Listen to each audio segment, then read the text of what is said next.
本社では大変強い揺れを午後2時50分頃観測。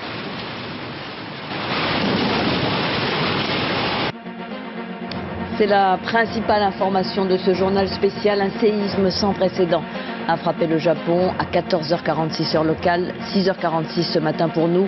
Un tremblement de terre d'une magnitude de 8,9 sur l'échelle de Richter, du jamais vu dans ce pays, suivi d'un tsunami sur la côte nord-est du pays.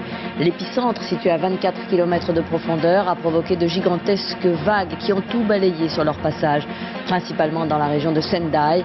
Le dernier bilan est officiellement de 337 morts, mais les autorités estiment que le nombre de victimes pourrait être considérable.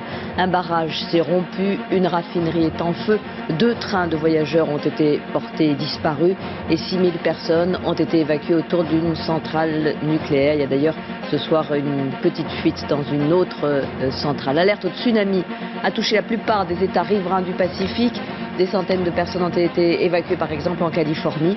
Nous consacrerons l'essentiel de cette édition exceptionnellement rallongée à la catastrophe du Japon avec des témoignages sur place, toutes les images qui nous viennent d'Asie et les explications de nos spécialistes. Dans le reste de l'actualité, nous parlerons aussi du sommet européen de Bruxelles, réunion extraordinaire sur la crise libyenne. L'Union demande unanimement le départ du colonel Kadhafi.